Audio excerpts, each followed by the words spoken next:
scenery behind me.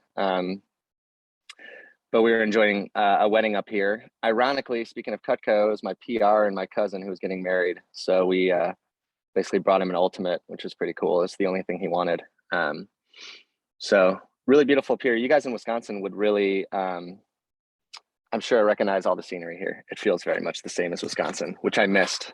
Um, so you, Matt reached out to me and asked me to talk about past customer booth sales. And then Mike Dowd's on the call, so I don't know what's up with that.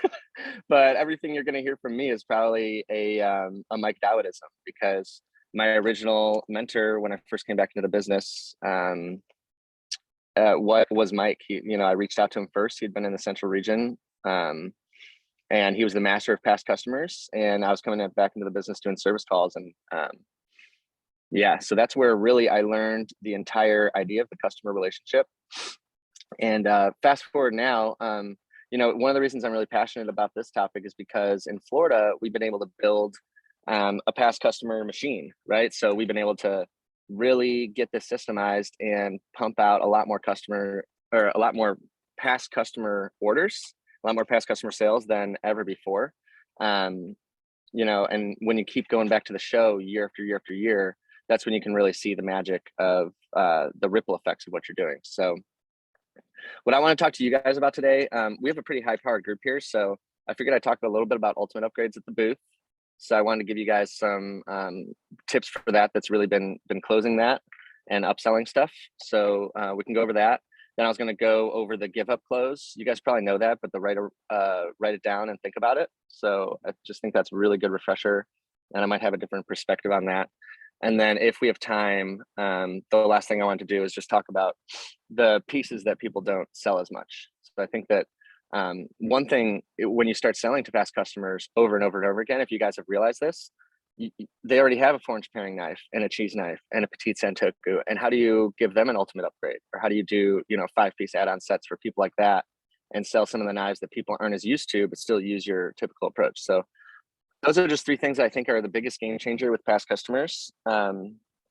So let's dive in. So with ultimate upgrades at the booth, there's a couple of real keys that I know when someone's worth the time to go through this with, and take the full approach.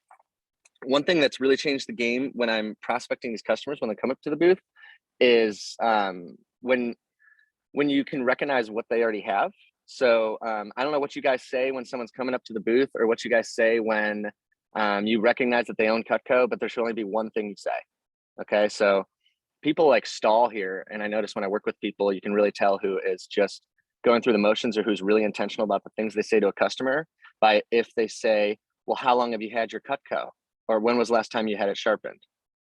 So neither of those questions are going to reveal any information that's really immediately pertinent to me qualifying this customer. So I really recommend against doing both of those things. Just waste time. And when we're talking about what works, right? I think there's 2 things in the Cutco world. There's what's sexy, and then there's what works. Okay, some things sound really good and they look really sexy, and you're like, yeah, I want to do that. But then something that doesn't sound sexy, that is just like whatever, well, that's what works 99% of the time, tried, true, and trusted, right? Tested. So the thing that works 99% of the time, where they always advance to the booth every single time, is you point right down your Sets for Life packet and you say, oh, do you see your pieces here? And I'm telling you, 100% hit ratio. They will always walk up and start talking about, I have this, I have that. And that's the information I want to know, right? Well, what do you have, right? So now I can know, am I showing them a 4-inch paring knife first, right? Or am I showing them a Santoku paring knife first? That's going to tell me right off the bat. So that's really key number 1. So now we identify what this customer has, right? Or we've started this conversation of what this customer owns, and they're approached the booth, they're standing in front of me. There's really 2 types of people in that situation. You got the person that just wants to brag about their Cutco story. You almost never sell those people, and that's fine, but they are the best testimonial. So some reps are really looking for the next customer, and they don't, that storyteller customer. I've noticed some reps are really impatient with those people and want to shoo them away. I want to keep that person there as long as possible, because I need that testimonial for the new customer that's going to walk up. For 2 reasons, the new customer is going to walk up. First, there's already buzz at the booth, so it's not intimidating. and they don't have to approach me as a salesperson initially. And number two, they're like, it just creates a better interest, a better environment, right? So if I can keep that customer there that's impatient, here's a key to this that we've learned on our team. We kick each other's foot. So I don't know if you guys have a version of this, but kick your partner's foot. And what that means when you're with a tire kicker is, hey, it's my turn for a good customer. Can you take this person over? So instead of being rude and shooing them away, let your partner engage them, which now that you've broken rapport, that person will usually walk away anyway, but it hasn't been rude. Okay, so you keep the tire kicker there who owns Cutco to sell your new customer, and then you tap your customer's foot to get them away. I think huge key. So no matter what someone has, I'm going to go through an order of at least 5 to 7 new knives right off the bat. And I'm going to do this before I ask about service, because if someone is super uninterested in the upgrade pieces or just the upgrade verbiage and they're just an excited customer, then why the hell am I trying to do a service call for them? Right? Why am I clogging up my schedule just because I want to get extra leads? Like, that really doesn't make sense. So I want to do some sort of approach before we talk about sharpening, unless they had already asked about sharpening. And even if they ask about sharpening, hey, we have a couple ways you can get that done. When was the last time you saw Cutco? Oh my gosh, you haven't seen us in 5 years? We just came out with, and I just go right into it and I don't even care. And then we can circle back. Either this is a good customer I want to see in the home. This is a good customer for a service event, or now I can divide them into a non-sharpening customer and they can mail their knives in, and that's fine too. Right? I mean, I'd almost rather pay $15 for her ARS tag and not go to her house than, waste my time. So I'll do that all the time. So, it doesn't break the relationship. So the order of the knives, anybody that's been through the Jason program, look, yeah, some of you might have heard this, right? I follow Jason's order, and it makes ultimate upgrades really simple. The idea is that it's a package, and some people do way too many names and uses. Give 1 or 2 uses for a knife and move on, right? And the best thing you can do is use some sort of video for the hard to sell knives. So 3 keys before I go through this. Number 1, get through the knives as quickly as possible. If your ultimate upgrade takes 10 minutes, you're doing it wrong. And there's way too much information. You're not going to close it at the booth. There's too much to think about. So make it really simple, number 1. Number 2, with it, I don't know about the block thing. I don't know how you guys handle the block thing, but I don't even talk about the block with someone. If they don't want to block, fine. It doesn't come with a block. I don't care. Pick 4 gadgets. But number 2, don't get hung up on block conversations with customers. I've definitely ruined upgrades over us talking about a block for 5 minutes when it's about the knives, not the block. Who cares about the block? Number 2, and I think number 3, if you leverage the pricing properly, it can look like a really, really good deal. And if you treat it like it's a package bundle, like, when you sell a homemaker,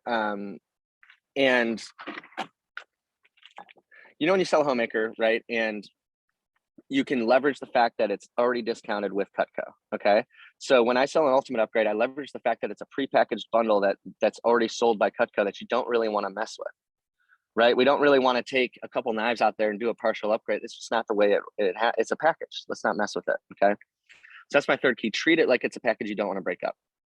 Okay. So the format of the knives that I always go through, the first 2 knives have to make sense because I want to hook someone. So that's why I talk about the 4-inch paring knife first, or if they already have a 4-inch paring knife or it didn't jazz them, I'll usually do a Santoku paring knife. The fact that it doesn't get dull, right? So if anybody's had Cutco for a long time, their paring knife or their chef knife is the first knife to go dull. So I just talk about Santoku paring knife, you can't go dull. If you demo it on a potato, like you're cutting garlic, it sells itself really easily. So we do the first knife. Then I immediately want to get to the second knife. As long as I get a head nod, I move on. If I don't get a head nod, I add one more thing, okay? But as long as I get a head nod, I can click with someone, and based on how sharp that customer is, I can usually get through this pretty quick. So number 2 I make sure you have a French chef in your homemaker if you're pulling out knives, not a petite chef, or at least keep a French chef really nearby because you're going to need it to compare to the petite Santoku. So I'll say for years, all we had was the long chef knife, but now, everybody's favorite size, the trimmer, 5-inch blade, we make a chef knife the same size. Here, hold this. And then all you have to ask them is a question, is that lighter and better, right? Now, they could already have a petite Santoku. They could already have like 3 chef knives, right? So what do we do with that customer? Generally, first of all, we mentioned that every house has multiple chef knives, right? It's the first knife to go dull. So it's the most used knife in the kitchen. So usually people do duplicate I'm going to be walking while we're doing this. So any chef knife can really do there. I'll show a 7-inch Santoku if they don't like small knives, or if it's a guy. And it doesn't really matter. And then this is a time that I like to educate someone just in one thing. The number one key to a chef knife is don't cut meat with it. So I'll say that right there. Usually people will cock their head, and it's kind of established some expertise, and just mention, hey, think about it. It cuts so many other things already. It's the most used knife. Why give it more jobs? And now you can segue into a boning knife with that. Okay. So I've planted that seed about meat, and then we cut with a cheese knife. I recommend, I know we're talking about past customer event sales, but I recommend every customer cuts with a cheese knife. I don't know if you're on the no cut program. I've never understood the no cut program. I buy a bag of potatoes, and every time I cut with a cheese knife, it's not to sell the cheese knife. Okay. So this is big key. If people are asking you how much is that knife after you show them a cheese knife, then you're too good at selling a cheese knife, and sell it less. So I don't talk about it being good for much else, but it's sticky, starchy. So if you're going to cut potatoes, cheese, an apple, or some citrus, it's a really nice addition. I used to do the back and forth slice and make it look like the most badass knife in the world. And then I sell a lot of cheese knives to people, and it kind of kills your sales. So instead, I've been treating it more just like a cheese knife, but it cuts really nicely. A hack to this, sometimes, we used to cut with a trimmer and then cut with the cheese knife. You can do that to talk about the trimmer and kind of sell them off of a trimmer. You can also use a junk knife.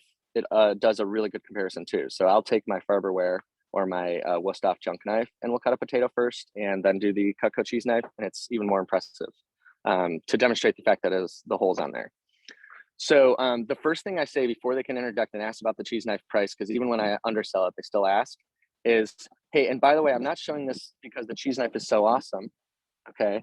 I'm showing this because you're using the right tool for the right job. So now I can anchor this is how you can get through ultimate upgrades very quickly. You can anchor every piece to the cheese knife experience of the right tool for being easier. And that's how I can get through names and uses quickly. So now I can say, just like how that cheese knife cuts the potato, the right tool for the right job, it does that better. That's how the boning knife feels on raw meat. And so I can just go through it. The trimmer is going to take a bunch of times, just like the potato. The boning knife slices right through. If I don't get a head nod, I show the boning knife video from Jason, or any boning knife video, doesn't matter. Just show them a video, and then they want the knife, and then I'll move on. And just like that boning knife is going to do raw meat a lot easier. That's why we make this knife for blank.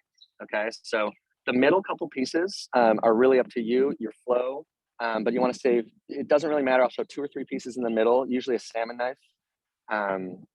And then you can clump. Here's another hack. You can clump the barbecue knives together. So you can clump a cleaver and a brisket knife together. That's been a hack for me to get through cleavers really fast. I'm like, yeah, and then you get 2 barbecue knives, a bigger one and a brisket knife, and then I steamroll through them, and I'm able to tack 2 knives on pretty quick. And unless they object to the cleaver, I just leave it. Every kitchen needs a cleaver. Everybody has a cleaver, And then you want to end with your 2 favorites. So typically Hardy slicer vegetable knife, I think, are the 2 ones to end with. If you're not really good at selling vegetable knives, then you could save the salmon knife for the end, because if you get good at selling salmon knives, that thing's cake to sell. Okay, so I'm going to review this real quick. So first 2 knives have to make sense, cut with the cheese knife, and then anchor the cheese knife experience to a boning knife and a salmon knife. And just like how you can just use the same phrase, just like how that would cut the watermelons and the salmon a lot easier. That's how this Hardy slicer feels on tough stuff. I do have something that I made up myself I want to share with you guys on the Hardy slicer that's been selling it really well.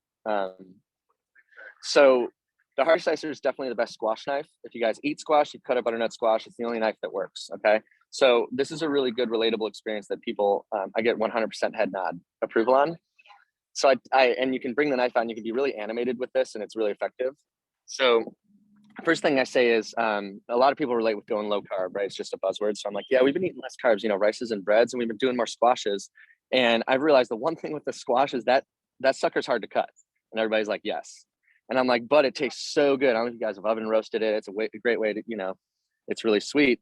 So the reason that your knife gets stuck in it doesn't matter how big your knife is. It doesn't matter how sharp your knife is. It's that your knife's too thin. And I turn the spine of a petite chef towards them. And I'm like, so the knife's too thin. Once it gets halfway in, root vegetables want to close back up, and they trap your knife. So now your knife is stuck in the middle, right? If only it was a serrated blade, you could kind of saw your way out of the jam. But the problem is that the knife's not thick enough. So we make this knife right here. It's serrated so you can handle tough stuff, but then it has a really thick blade. So that way, once you're halfway through this root vegetable, and I'm like doing a whole thing with my hands and the knife, once you're halfway through, it leaves an air pocket above it. So it almost like creates a wedge within the squash where now the knife can't get stuck and you can finish the job. So anytime that you have something really tough, this makes a lot of sense and it'll keep your other knives sharp. So I don't know, that's just been a way that when I hand that to someone, then I also say it's also for grilling. If you're going to do chicken wings and disjoint, it's perfect for that. Grilling squash has been selling a ton of hearty slicers. And when I end with that, it kind of wraps this whole thing in and gets them really excited. So I just want to share that nugget on that. So it doesn't matter if you show them 9 knives is the other thing. You can show them 7 knives, you can show them 6 knives, as long as you get that good head nod and you feel like they're with you, then you can just say, yeah, so you get that, you get 2 more barbecue knives and you get this. Oh, by the way, you also get, and you can keep going. So I like to include shears in the original pricing, and I like to price it with 4 steak knives. I've also leveraged the Vast Action sheets where it has the upgrade with 12 steak knives, and that's been really good because then you can just drop down from 12 steak knives.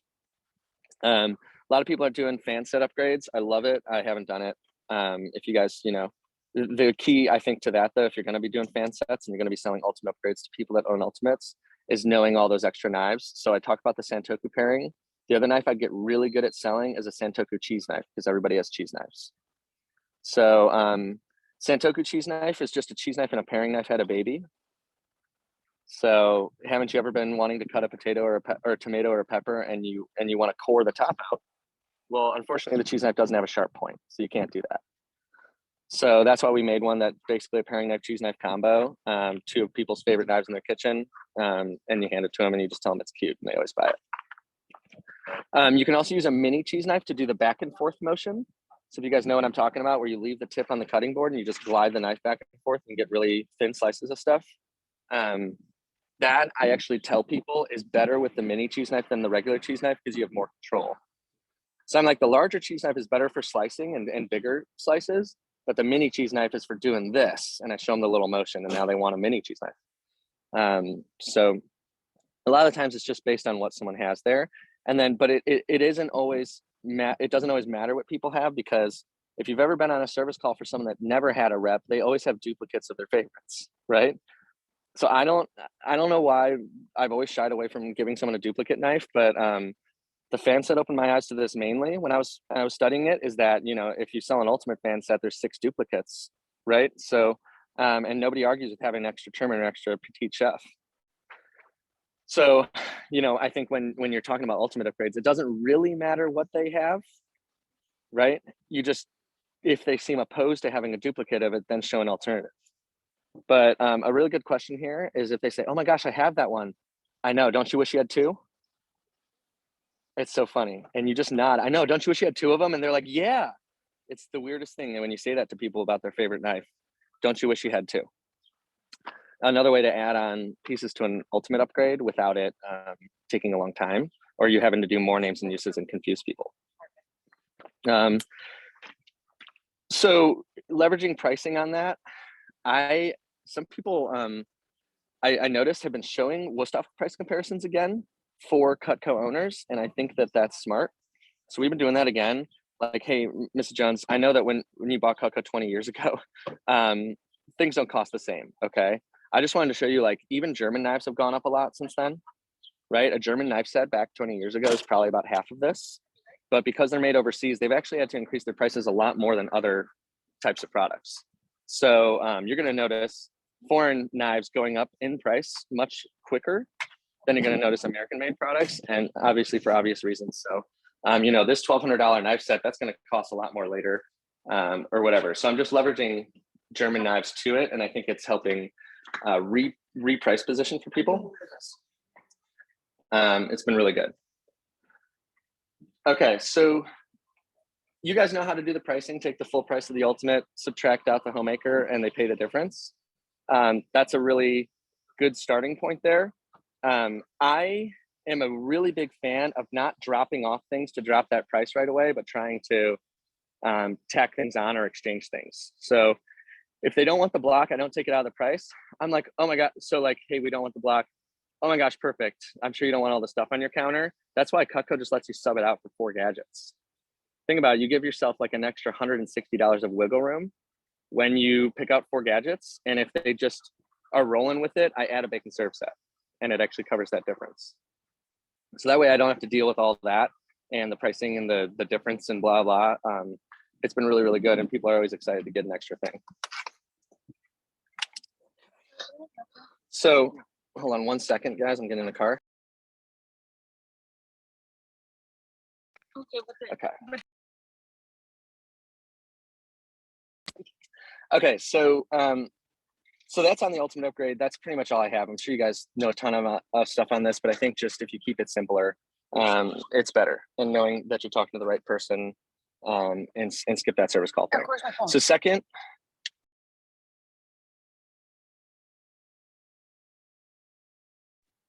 okay, so I just want to talk about the give up close. So does everybody in here know a version of giving up when someone gives you an objection that they want to think about it? Have you guys heard of that? I know, Nick, I'm sure you've heard a ton on that. I think the most important thing at the booth is not to try to battle someone when they're really have their highest sales resistance. So when someone says no, or that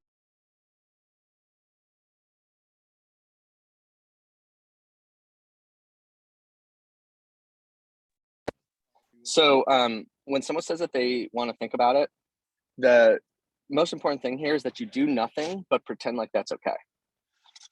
Okay, so I think that that's the most important thing. I've stopped asking questions. I've stopped having ego. I've stopped having pride and try to figure it out. People immediately like you more and think you're a lot cooler and chill out when you just pretend like, oh, that's cool. Do you guys want me to write it down then, so you have something to think about? And I'm telling you, you need that stall time, because it's the only way to figure out what the real objection is normally.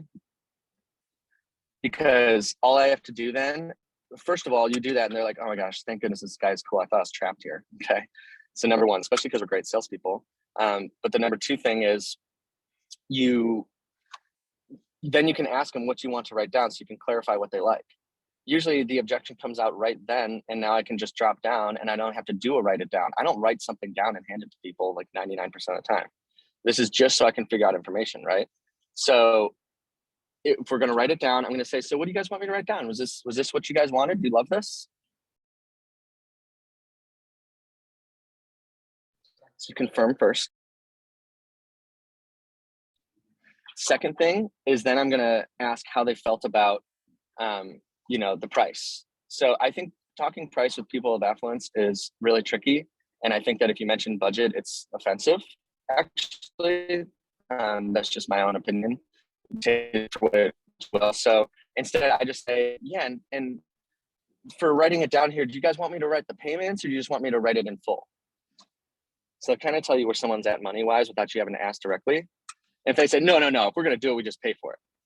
Okay. Even if they don't have the money, I still like to know that that's the type of person. We're not going to go money with that person now. That's not their shtick. They don't want to talk money. Okay. So I think that's really good. And then I like to ask a scale of 1 to 10. I just think it's fun and it's interactive. So I say, hey, and just for me, guys, right? I mean, thanks for sharing that with me. On a scale of 1 to 10, 10 is like, or 1 is like, hey, we're just not interested at all. It's bad timing. 10 is like, oh my gosh, here's my credit card. I like to end with the positive, right? Where would you guys rate yourself, for how you feel about this? And 7 or lower means you got to radically shift. I've noticed 7 or lower, radically shift what's going on. You can close some 7s, but usually I'm like, okay, I got one more shot with this person. All right. But 8, 9, or 10, I think it probably has a lot to do with what it does to me physically, but that gives me almost 100% confidence I'm going to close that customer if I follow my process. So when I hear an 8, a 9, or a 10, I know that I need to calm myself and take my time and go through my process and not skip any steps. And that customer will be closed 99% of the time. Okay. So they say, hey, yeah, I'm an 8. I'm a 9. I'm a 10. Okay. Awesome. Hey, thanks for sharing that with me. I'm sure you guys didn't wake up this morning, so this is story time. Okay. Tell the story. Don't skip it. I learned this at a windows and remodeling company. So they used to call it a give up close, where basically we were there to give someone an estimate on their windows. And we would basically give up, and we're going to write a quote that we're going to leave with them, and it makes people feel really good. And this story was the biggest game changer every time, because people want to feel understood and related here. So you just say, hey, you know, and like, it's like, you want to have that feeling where the dust is settled on leveling with someone. So, you know, that energy, it's probably hard to recreate here on the Zoom, but the energy is just like, you know, I'm sure you guys didn't wake up this morning like, oh, hey, let's spend $1,000 on knives. Okay. And they always, every time, if I smile at that, they smile, they look at each other like, exactly. Okay. So hooked. Right. And that would have been weird. Hey, we're coming to the balloon festival and we're shopping knives. Okay. Would have been kind of weird if you walked in here. Okay. But here's the other thing I've realized is 6 months from now, I never get that random phone call where they're like, hey, honey, let's call the random knife guy, right? We've been having $1,000 sitting around and it's time to buy Cutco. And people usually at this point, the wheels are turning. They're like, okay, I get where he's going with this, right? And then I'm just like, because there's always something going on, right? There's always the kids having college, or you gotta, you know, there's everything, right? You can just say 3 or 4 examples. I'm blanking on them, but you're remodeling the house, you know, you just spent a bunch of money on your car, whatever. There's always something going on, right? But usually, here's what happens. I've been doing these shows for years. A couple years later, who knows when, you end up right back here in the same exact position you're in. You don't really like the knives you have, so I want to reiterate their pain points and solution points. Don't really like the knives you have right now. You've been shopping knives for a while, but you just feel like it's expensive to get the good stuff, and you just never really, you know, you haven't been close to pulling the trigger. And so you'll be in the same place you're at right now. This is the money line, okay? And where you're on the fence. I just tell them they're on the fence. It's funny, it inches them closer to where we want. And you'll just end up in the same place you're at right now, where you're just on the fence. So considering the fact that there's never a great day to spend $1,000 on knives, and there's always gonna be something going on, if I just, right, and now your offer time. If I just gave you guys the most ridiculous, amazing, like turbocharged deal, and then the next phrasing, I don't hear this a lot. Sometimes people are too direct here, but I think you have to soften. So soft language says, would you guys maybe consider getting it? I just use maybe.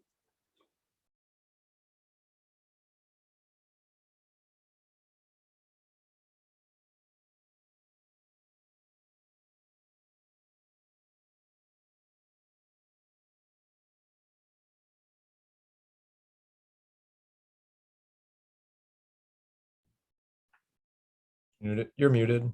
Muted. Yeah, you're muted. Hey, you're muted.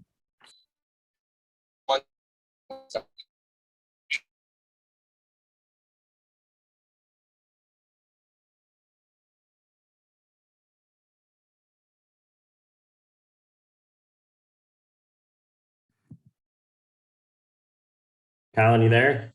I think we're losing you. Give me 1 second. Okay.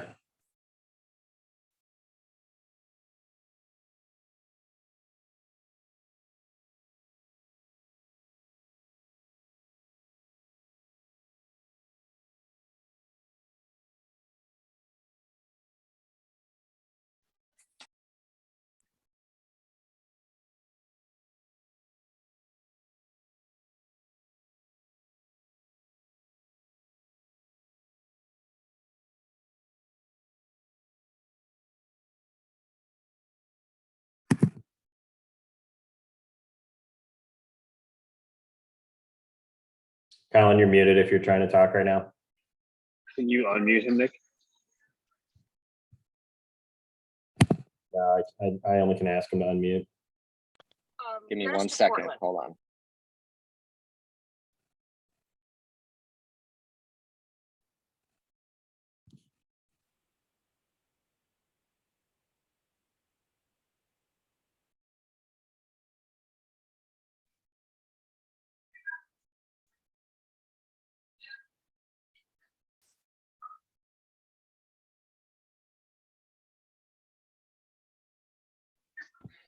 Colin Customers actually asking drives. about getting knives sharpened. Colin actually drives Uber on the side, and he's got to just give a couple quick rides here.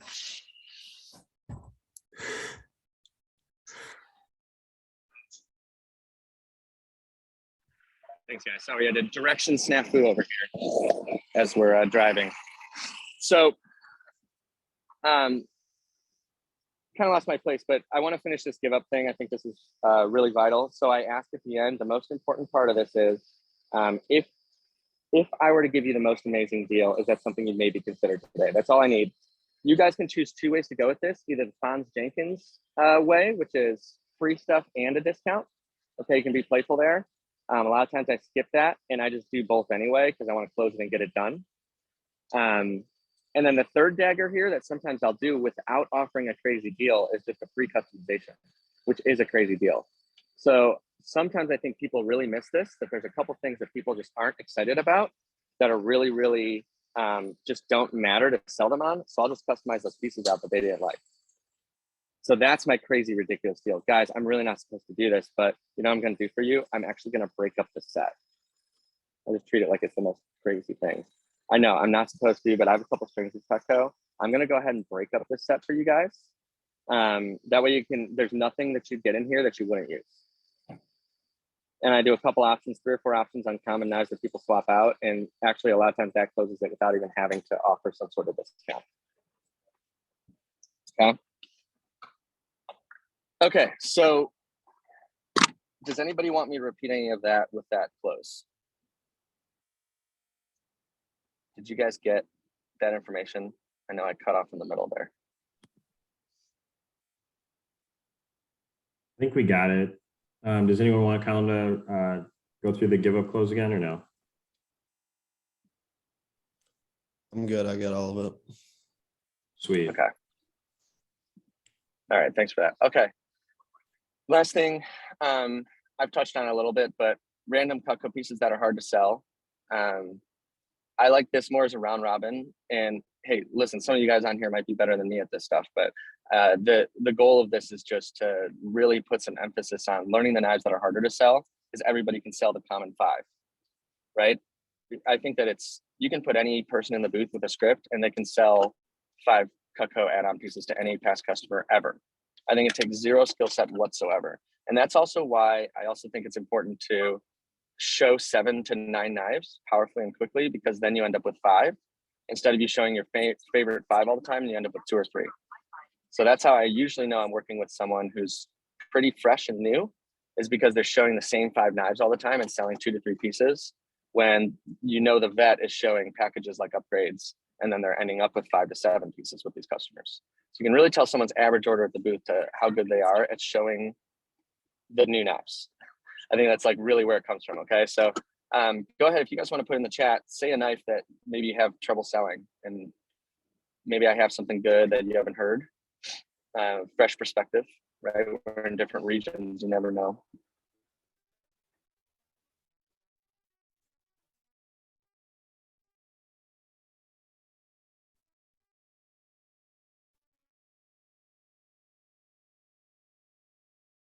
Slicer. I thought you left, Mike. You came back on. Love it. So,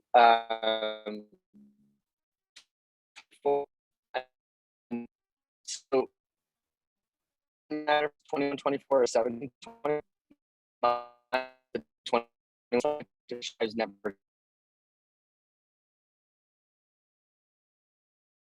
but I use it on a cutting board. It's only a tip hits the board. So this knife never goes dull. We see people with 60-year-old bread slicers that still slice like the day they got them. So I just use that and I sell a petite slicer like I would sell a slicer. I think that works really well. Gourmet prep knife.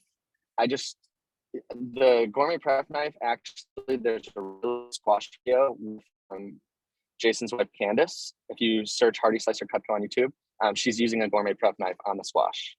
So that video sells those knives. Really, at the end of the day, if you've cut a squash with a Hardy slicer, you really wish it was a gourmet prep knife, because that point helps a lot to split into the squash. So really, you've got to jiggle the front part of the knife in to push it down like a lever, and the point helps a lot with that. So gourmet prep is technically a better squash knife than the Hardy.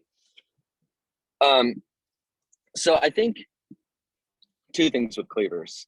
Number one, every kitchen needs a cleaver, right? I'm sure you guys already have a cleaver, but you already had knives before you considered Cutco, and you know it's going to stay sharper and do the job a lot better. But cleavers are hard when someone's vegetarians, I found. But I think the problem with when I cleavers I never demonstrated them, so I just get the knife. As long as you use the knife and have the knife, I'll show you how you can smash up on the garlic and how you can use part of the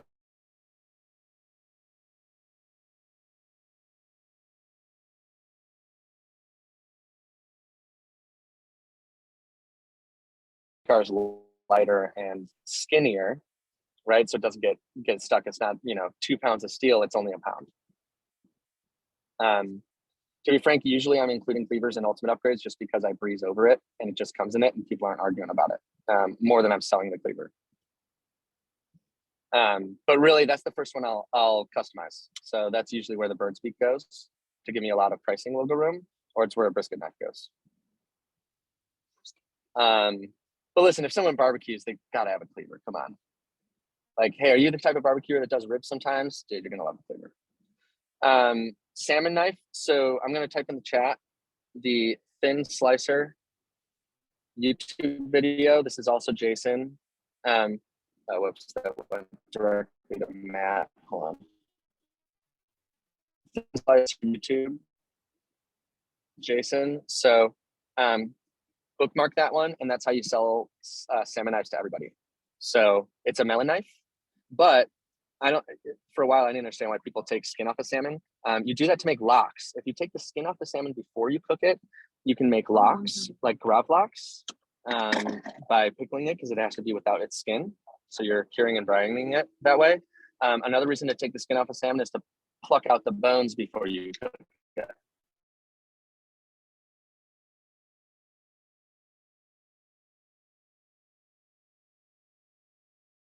Time, there's a difference. Salmon knife. So, but really on melons, it's the best thing. Melons are the opposite of squashes. Your knife has to be really thin to not get stuck, where the squash, your knife has to be really thick to not get stuck.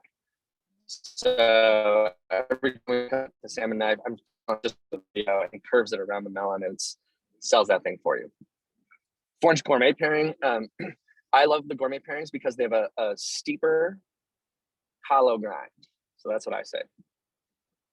Because they have a steeper hollow grind, it's basically like we made a non-stick paring knife. The blade is thinner for longer, and that way it can't get caught on anything. It's like the best of both worlds. If you like how the cheese knife cut, you'll love how this cuts. And I'm telling you, because your 4-inch gourmet paring knife is probably sharper than regular 4-inch paring because you don't do as many demos with it. That can cut that potato wicked. You can do a trimmer and a paring knife comparison if someone says they use their trimmer for everything, or they use serrateds for everything, or they just have no idea how to use their knives. I'll teach them. I'll be like, well, here, go ahead and cut a potato with a serrated edge, not the right knife. You're supposed to use a straight edge on potatoes. And if you cut with a 4-inch gourmet paring, then they want that knife. And you've taught them that serrated edges aren't designed for that job. Santoku paring knife, a paring knife that never goes dull. I sell it just how a bird speak is, direct point. Oh, coconut knife. That's really good, Tara. Yeah, you guys probably have way more for the cleaver. I don't sell those as much. Yeah, I'm gonna use a cleaver every day. Yeah, you're glad you have it. I mean, my idea too is if you've been using your chef knife to cut meat, you probably need a cleaver because that's gonna chip up your chef knife. It's not designed for that, right? So you can use a lot of names and uses, like for hearty slicers, 4 cleavers. Like you're gonna cut chicken wings, or if you're gonna cut ribs, you're gonna crack spare ribs, or you're gonna separate anything. So like a separator. Actually, it's at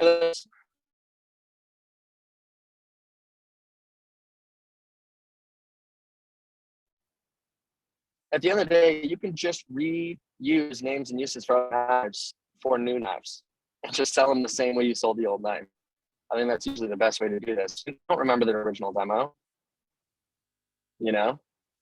They don't remember when they bought the knife through the catalog, how it was demo, right? So, take your bread and butter and just choose what you're gonna do your bread and butter with. Okay. One last thing I'll say on this: why styles? French style knives curve up at the end. Santoku style knives taper down. So Santoku style knives are going to stay sharp 10 times longer because the front part of the knife isn't rubbing on the board all the time. Okay, so I like to teach that at some point. That's why, this like that really helps them complement why I need to conversion. Because it's sharp a lot longer and you can use the point for things. And then if you actually show with your knuckles You can do a petite shot and a Santoku side by side. Your knuckles will hit the cutting board, right? With the petite shot, and the entire thing is going the whole time, or they don't hit the cutting board. But you can see with the actual petite Santoku, when you kind of rock it on the cutting board, I wish I had it in front of me.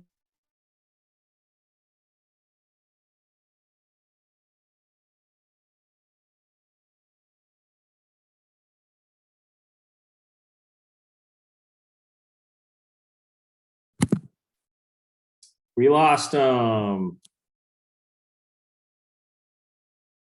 Okay. I will shoot. I think it's Booty moving it back. There he is. You're back. Yeah, I think I lost over for a second. Okay, so that's pretty much all I have for you guys content-wise. If you had any questions. Hey, Colin, you were breaking up pretty bad when you were explaining a lot of the newer knives. Would you be able to email me or Tuck do you have like a names to use, like list handy by chance that you use or no? I don't actually. You couldn't hear it? No, you were breaking up pretty bad. We definitely got some of it, but not all of it. Yeah. Is there one specific that you didn't hear that you want me to just recover? I can probably type something up too. I just don't have anything. Is there anything you guys want to explain one more time?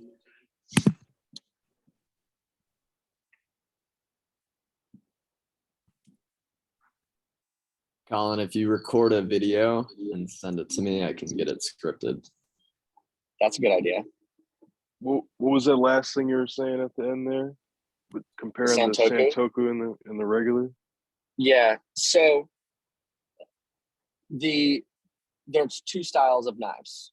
There's the French style, which curve up at the end and come to a sharp point. And there's the Japanese style, which taper down at the front and form a usable point. Okay. So I show them side by side. I'll grab a petite chef and a 7-inch Santoku, and then I do the rocking with it. So I'm chopping with the knife up and down. And I'm like, so see how and I do it nice and slow. And I'm like, see how the petite chef, the entire front part of the knife rubs on the board the whole time? So you're constantly dulling that knife. That's why it's hard to keep these sharp. And I show it the Santoku knife. And when you do it, only the point is what comes in contact with the board. The front part doesn't rub. It hits, but it doesn't rub back and forth. So you'll find yourself that Santoku style knives stay sharp for about 10 times as long. And you can use the front sharp point to split things like a bell pepper or a celery. I mentioned bell pepper and celery because usually the skin or the string stay together.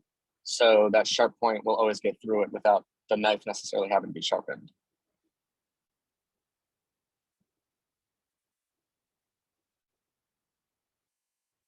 That answer your question? Thank you. With that type of information, that's how you sell Santoku trimmers also in upgrades. It's how you can sell Santoku carvers because they don't curve up at the end either. A lot of those knives can be sold just with that same philosophy. Sometimes I could tack on, I'm like, well, what's your favorite, Mrs. Jones? You probably love your trimmer, right? You probably love your paring knife. Well, why don't, in your upgrade, why don't we just include the Santoku style versions of your two favorites? And now I'm including duplicates, but not really. And it allows me, the goal is to clump knives together as quickly as I can. If I can clump 2 barbecue knives, 2 duplicate knives, now I really only have to sell them, 5 pieces instead of selling them 9 pieces.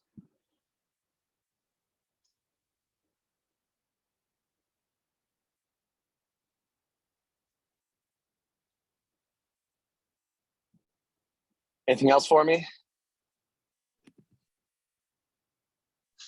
That was money. Appreciate you, man. Thank you, guys.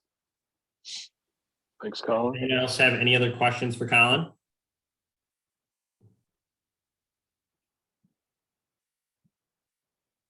Hey, I got a quick question. So, and I've probably asked you this in the past, but I know, and this isn't as much to do with your talk, but you had a quantum leap from like 133 to 3, whatever. What would you say was the maybe 1 to 2 keys, like the 20% that creates the 80% for your quantum growth? That's a good question. So Josh Mueller interviewed me on that. And so we did go through, I think the number one, every time I talk about it, I was able to eliminate my bad habits by changing my environment. So that year I also was traveling a lot and living in Airbnb for most of the year. I mean, I had some home bases, but you know, for me to not get bogged down with basically house chores and laundry and cooking all the time, which was taken away from the business, I just traveled more and stayed in Airbnbs, and it kind of forced me to, you know, clean up after myself every morning and, you know, be more intentional with how I'm buying and packing food. And so it kind of kicked me out of a rut spot and forced me to be on my toes more. So yeah, David Johnson, that was a really good one on that, Josh. And then I think the minute that you stop thinking about what you need, you can have a lot more than you'll ever need. So I think that sometimes people subconsciously are, by setting goals in general, are just limiting themselves, or they're intimidating themselves. So I don't put a number on anything anymore, because either it gives me a target, and once I hit that target, you know, whatever, I hit my target, or it gives me a target. If I don't hit that target, it gives me less confidence in my abilities. So I just don't even think about it anymore, right? The number one thing you could probably do to sell as little as possible is to say, well, this show cost me 600, so I only have to sell 1,200, right? If anybody's been there, like, you'll always only sell 1,200. It's like destined, right? What you think about is what you get. So instead of thinking about, hey, this is how much I need, or this is how much my plan is projecting to sell, or whatever, I don't know. I just think that all that is pretty worthless. You know, I'll make a projection on the back end just because I want to look at it like a business, and I'll say, well, based on these selling days and based on my metrics, here's a projection so my managers can have a number. But in my mind, it's like, sell as much as possible, as quickly as possible, and don't think about how much it is, right? Like if you go into a day and you're like, well, a $3,500 day would be a really good day, you're not showing the Cutco kitchen like you could be, because it's far above and beyond what you can see, believe, and achieve at that time. But if you went in and you just say, well, crazy things happen all the time, what happens if I give it my best? Crazy things start to happen. And yeah, I know it sounds so like cliche, but it really, like, if you can release attachment to saying and talking about any of those numbers, you'll start to get numbers that you previously couldn't conceive. I think is probably the biggest thing from a mindset perspective. And you know, to be frank too, I worked most weekends. I mean, I found a really good show schedule, and I worked really hard for it and packed a bunch of shows into my schedule, and we went pretty hard on the schedule. So I mean, the other side of it, schedule hard on the, I had to, you know, say, this should have worked no matter what it's done in the past or whatever, but it does, right? We're losing you again, Colin. I'm just trying to say, with shows, am I there? Yep. Sometimes it's better to go do a weekend of service calls, is what I'm trying to say. If you really care about selling as much as possible, don't just show up because you scheduled that event, or don't just show up because you scheduled that thing. Do what maximize, like, if a gun was to your head and you had to produce the highest amount of sales today possible, would you be showing up for that activity? You know, I think about that a lot, and I'll give it up. Or I'll leverage something. Hey, I have these leads. It's not sexy to go make my calls, but I'm going to sell twice as much doing that than this corn boil that I've been doing for 3 years that I sell $2,000 at, you know? So that was a game changer for me. I dropped the crappy shows. Yeah.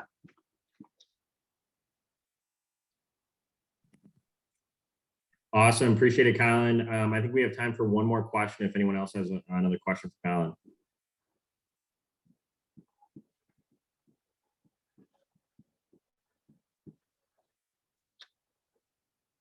Anyone?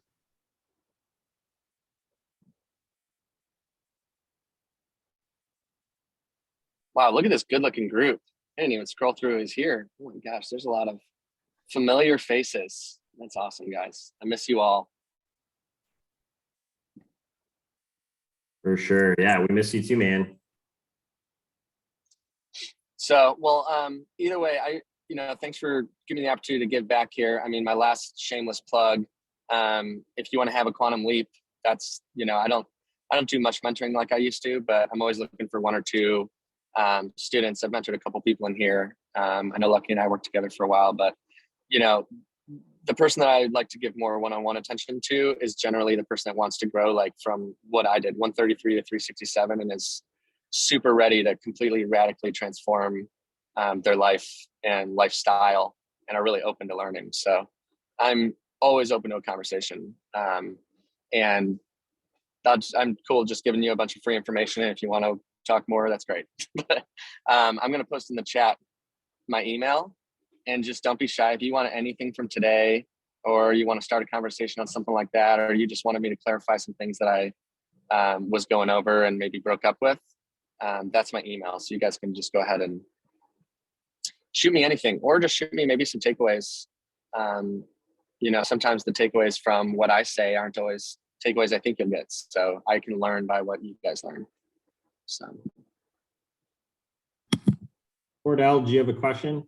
So you raise your hand. Yeah, and we had trouble with the Zoom call, so I wasn't on earlier. But if you had said before, can you explain like what was your breaking point? Like what made you shift to like, I'm sick of this now, like I'm gonna jump and like actually take the steps and make the commitment?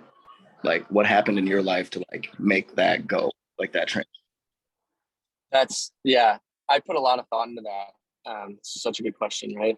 Because when everything's going good, it's hard to reflect. I think that when people tell you you have potential and you realize in yourself and you never tap it, sometimes that can really eat away at you over time. And sometimes people are just looking for the next opportunity without realizing that it all started within themselves anyway. So it's really not what you're doing, it's how you're doing it. And I got sick of always feeling like I could be great and never really doing it.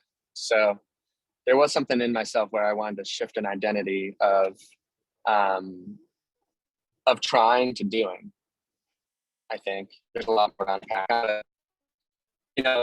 You do realize the things that when they go well, they work and things go good, right? So when you eat well and you exercise well, we talk about that a lot, but when we're treating our bodies right, things go better consistently all the time, right? You don't really have bad days when you feel great.